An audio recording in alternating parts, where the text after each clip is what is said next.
समिति के अध्यक्ष जी,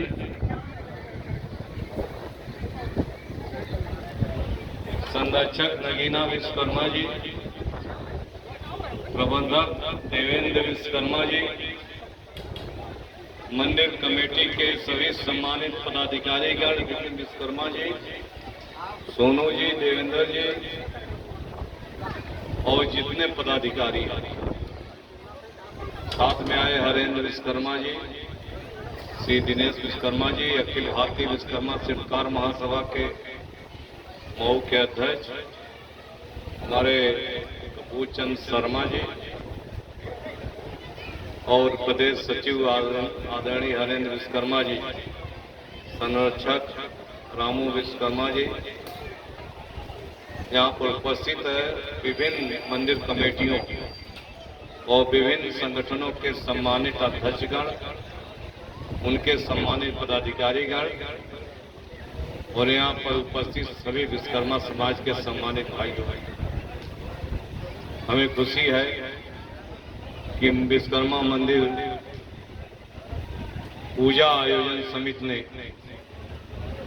आज देवलास विश्वकर्मा मंदिर पर भगवान विश्वकर्मा का भव्य पूजा आरंभ किया। हम मंदिर कमेटी को बधाई देते हैं। साल मंदिर देवलास में भगवान विश्वकर्मा का जितना बड़ा मंदिर बन रहा है, यहाँ पर हमारी शुभकामना है और हमारा सहयोग भी रहेगा भविष्य में।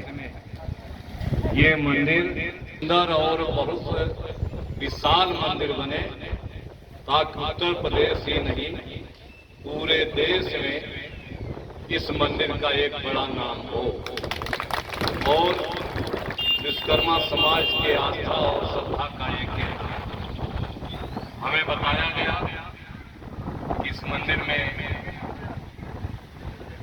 काफी जमीन और इतना बड़ा मंदिर का कैंपस यहाँ है, बगल में पोखरा भी है और अगर इस मंदिर को एक भव्य रूपरेखा देकर के बनाने का काम किया जाए तो हम समझते हैं कि इसका बहुत बड़ा कैंपस भी बन जाएगा, बहुत बड़ा मंदिर भी बन जाएगा और बहुत सुंदर मंदिर बन जाएगा। हम अध्यक्ष जी को, संरक्षक जी को केवल इतना विश्वास दिलाते हैं कि इस मंदिर के निर्माण से लेकर के इस मंदिर के विस्तार और इस मंदिर के सौंदर्यीकरण में हमसे जो भी होगा भविष्य में हमेशा आपके साथ रहेंगे, सहयोग करते रहेंगे और देवलास मंदिर को सबसे सुंदर मंदिर बनाने का हम काम करेंगे।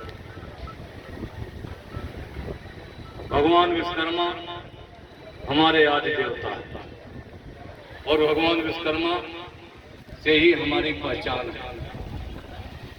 वो भगवान विश्वकर्मा जिन्होंने सृष्टि की रचना की, वो भगवान विश्वकर्मा जिन्होंने धरती पर सभी निर्माण करने का काम किया। आदि जगत से लेकर के आज तक इस धरती पर जितना भी विकास हुआ है देव के द्वारा किया गया। देवलोक में भी जितनी उपलब्धियां हैं और जितने चमत्कारिक काम भगवान विश्वकर्मा के द्वारा किया गया है, चाहे इंद्रपुरी का निर्माण हो, चाहे जमपुरी का निर्माण हो, चाहे स्वर्गलोक का निर्माण हो, भगवान विश्वकर्मा के द्वारा किया गया है। द्वारिकापुरी में भगवान श्री कृष्ण की राजधानी और भगवान राम को समुद्र पार करने के लिए सेतु समुद्र, ये भगवान विश्वकर्मा उनके वंशजों के द्वारा किया गया है। जिसने भी अस्त्र है, यहाँ तक कि भगवान विष्णु का चक्र सुदर्शन भी भगवान विश्वकर्मा के द्वारा ही प्रदत्त किया गया है। अब इतिहास तो बहुत लंबा है भगवान विश्वकर्मा का, उनके परिवार का। कहते हैं कि भगवान विश्वकर्मा की पुत्री संज्ञा थी, और संज्ञा की शादी सूर्य से कर दी गई। सूर्य एकदम गर्म आग के गोले के समान थे और इतिहास में जितना लिखा है मुझे मालूम हुआ कि सूर्य की गर्मी संध्या बर्दाश्त नहीं कर पाई, तो इसलिए वो चुपचाप वहां से अपनी छाया छोड़ करके सूर्य जी के पास से वो चली आई अपने पिता के पास। और भगवान सूर्य छाया को ही संज्ञा समझ करके, अपनी पत्नी समझ करके उन्हीं के साथ रहने लगे और उन्हीं से दो पुत्र पैदा हुए, एक शनिदेव और एक जमदेव।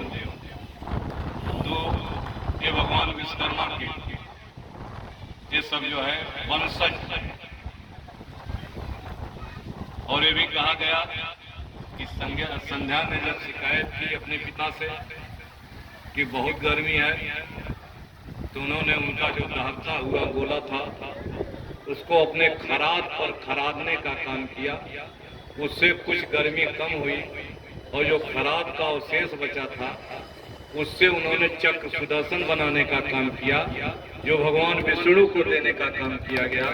और उसी से अन्याय का खात्मा करने, असुरों का विनाश करने का काम भगवान विष्णु ने तमाम युगों में, चाहे द्वापर में श्री कृष्ण जी के चक्र सुदर्शन के रूप में, चाहे भगवान राम के हथियार के रूप में, समय समय पर चक्र सुदर्शन ही जब जब इस धरती पर असुर लोग बढ़ते हैं, उस समय अन्याय करने वाले लोग बढ़ते हैं, भगवान किसी न किसी रूप में अवतार लेकर के उनका संहार करने का काम करते हैं। ये सब भगवान विश्वकर्मा की थी। हम इसलिए इतनी बात बताना चाह रहे हैं कि विश्वकर्मा पुराण को आपको पढ़ना चाहिए, और जितना विश्वकर्मा पुराण आप पढ़ेंगे तो आपको मालूम होगा भगवान विश्वकर्मा की कितनी बड़ी महिमा है। आदि देवता थे। अनजाने में कुछ ऐसे लोग हैं जो भगवान विश्वकर्मा का अपमान कर बैठते हैं। कभी उनको जो है वो देवता बता देते हैं छोटे जातियों का, और कभी उनको महाराज जी कह देते हैं, कभी भगवान विश्वकर्मा की जयंती की बात कर देते हैं। लेकिन भगवान विश्वकर्मा आदि देव थे, वो पैदा नहीं हुए। उनका प्राकट्य दिवस माघ मास में जरूर मनाया जाता है, लेकिन भगवान विश्वकर्मा आदि देवता हैं। 17 सितंबर को भगवान विश्वकर्मा की पूजा पूरे देश में मनाने का काम किया जाता है। ये है, और हम उन्हीं की संतान है। मनमय त्वष्टा दैवगौ सिद्ध। हम 5 भाई हैं, मनमय त्वष्टा दैवगौ सिद्ध, और पांचों अपने अपने कला के क्षेत्र में हम लोग पारंगत हैं, कारीगर हैं, और कारीगरी के आधार पर ही हमारा महत्व है, हमारा सम्मान है। इतनी बड़ी हमारी आबादी है इन 5 भाइयों की। 5 भाई जिस दिन एक हो जाएंगे, एकजुट हो जाएंगे, ये देश ही नहीं दुनिया की सबसे बड़ी ताकत बन जाएंगे। इनके हाथ में सत्ता भी होगी, इनके हाथ में व्यवस्था भी होगी, इनके हाथ में हुकूमत भी होगी। ये हमारे 5 भाई जिस दिन एकजुट हो जाएंगे। लेकिन कारण क्या है समझ में नहीं आता है कि एकजुट होने को नहीं तैयार, आपस में लोग झगड़ते रहते हैं। इसलिए आज भगवान विश्वकर्मा के मंदिर में अगर आप आए तो आप संकल्प लेने का काम करो कि 5 भाइयों हम एकजुट होकर के एक बड़ी ताकत बनाने का काम करेंगे, और दुनिया के समाज के तमाम क्षेत्रों में, देश के तमाम क्षेत्रों में हम लोग अपना नाम आगे बढ़ाने का काम करेंगे। और हमारा नाम है भी, इस देश में जितना भी आविष्कार हुआ है, दुनिया में जितना भी आविष्कार हुआ है, विज्ञान ने जितनी तरक्की की है, वो हमारे विश्वकर्मा समाज के संग की देन है।